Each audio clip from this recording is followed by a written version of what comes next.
नमस्कार। चलिए आज मैं आपको एक ऐसे व्यक्ति के बारे में बताता हूँ जिन्होंने शेयर मार्केट से अरबों रुपए कमाए, वो भी जीरो से स्टार्ट करके। जी हाँ, मैं बात कर रहा हूँ जिम साइमन की। जिम साइमन एक आम परिवार से थे। उनको मैथमेटिक्स में काफ़ी रुचि थी और मैथमेटिक्स में काफ़ी इंटेलिजेंट थे। बाद में वो मैथमेटिक्स के प्रोफेसर बने।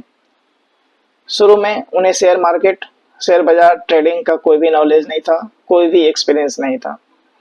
लेकिन साइमन को ये कॉन्फिडेंस था कि गणित और लॉजिक का इस्तेमाल करके शेयर बाजार को समझा जा सकता है, शेयर बाजार को हराया जा सकता है और उससे पैसे कमाए जा सकते हैं।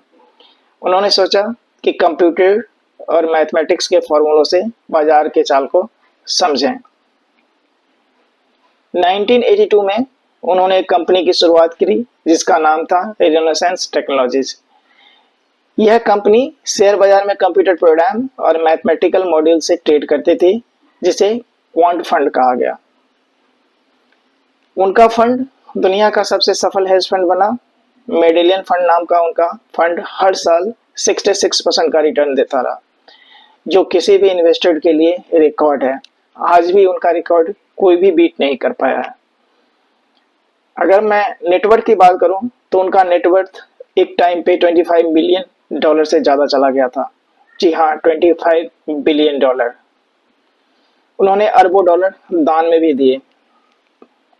वो एक अच्छा फिलैंथ्रोपिस्ट भी थे। खासकर एजुकेशन और साइंस के फील्ड में उन्होंने काफी डोनेट किया। चलिए अब कुछ उनका इन्वेस्टमेंट स्ट्रेटजी को समझते हैं कि उन्होंने कैसे अपने इन्वेस्टमेंट की प्लानिंग करी और कैसे उस मैथमेटिकल फॉर्मूले को अपने ट्रेड में इस्तेमाल किया। जी हाँ, उनका सबसे पहला मानना था कि इमोशन से कभी भी ट्रेड मत करो। जी हाँ, डेटा से ट्रेड करो, डेटा एनालिसिस करो और उसके बेसिस पे इन्वेस्टमेंट करो या ट्रेड करो। लोग डर या लालच में आके निवेश करते हैं, लेकिन कंप्यूटर ऐसा नहीं करता है।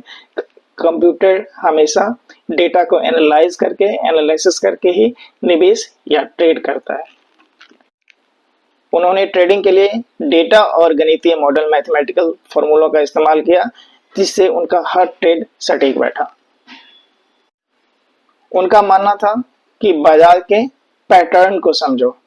साइमन ने लाखों डेटा पॉइंट्स जैसे कि 10 से 20 साल की प्राइस वैल्यू, वॉल्यूम, टाइम को कंप्यूटर में डाला और देखा कि कुछ पैटर्न बार बार रिपीट होते हैं और उसी पैटर्न को पकड़ के उन्होंने ट्रेड किया। अगर मैं एग्जांपल के लिए बोलूं तो दोपहर में शेयर का दाम अक्सर गिरता है और शाम को बढ़ता है। ये उन्होंने एनालिसिस किया अपने मैथमेटिकल फॉर्मूलों से। उम्मीद है कि जिम साइमन की एक छोटी सी स्टोरी आपको पसंद आई होगी। Thank you.